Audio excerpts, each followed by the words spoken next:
দেখতে দেখতে 89 বছরে পদার্পণ করলো উত্তর কলকাতার বিবেকানন্দ স্পোর্টিং ক্লাবের দুর্গাপুজো। সাবেকিয়ানাকে বজায় রেখেই এবারেও তাদের মণ্ডপ সজ্জা, তবে এবারে তাদের ভাবনা চিন্তা প্রাচ্য এবং পাশ্চাত্যের যুগলবন্দী। স্পোর্টিং ক্লাবের যে পুজো, এটা এবারে 89 বছর বয়সে পা দিল। আর আমরা যেটা ভাবনা চিন্তা করেছিলাম সেটা হচ্ছে একটা পাশ্চাত্য আর প্রাচ্যের একটা যুগলবন্দি। তো পাশ্চাত্যের বলতে গেটটা দেখলে আপনারা বুঝতে পারবেন একটা চার্চের আদলে। এটা প্রাগের, চেক রিপাবলিকের প্রাগের একটা চার্চ।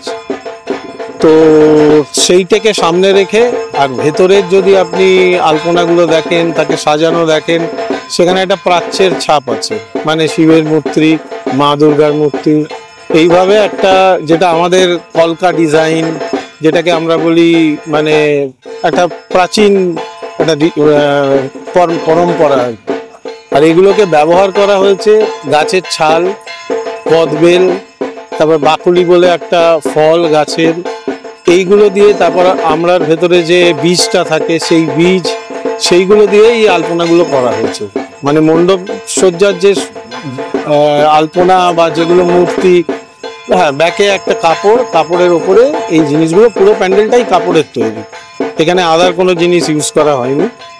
এইভাবেই আমরা করে আসি।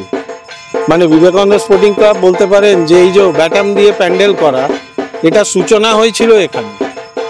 চিরকাল আমরা কাপড় আর বাঁশ আর কাঠ, যেটা প্রাচীন জিনিস, যেটা দিয়ে মণ্ডপ সজ্জা হয় অ্যাকচুয়ালি, এখন তো সামনে যা পাওয়া যায় তাই দিয়ে মণ্ডপ তৈরি হয়ে যায়। আর সেটাকেই একটা থিম নাম দেয়া হয়েছে। তো থিম বলতে আমি মানে বুঝি না, তার কারণ হচ্ছে থিমের বাংলা করলে হয় ভাবনা চিন্তা। ভাবনা চিন্তা তো সবের পেছনে থাকে, ভাবনা ছাড়া কি কোনো জিনিস শিল্প সৃষ্টি হয়? শিল্প সৃষ্টি হয় না। আমার নাম হচ্ছে শ্যামল শঙ্কর মুখোপাধ্যায়, আমি সেক্রেটারি এই পুজো কমিটি।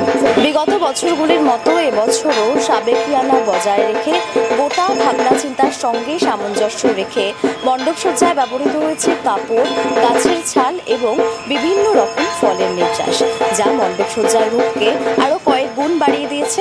আর বিগত বছরগুলির মতো সাবেকিয়ানার ছোঁয়াতেও এবারের প্রতিমা। বিবেকানন্দ স্পোর্টিং ক্লাব থেকে পারমিতার রিপোর্ট, অমনি 360 ডিজিটাল।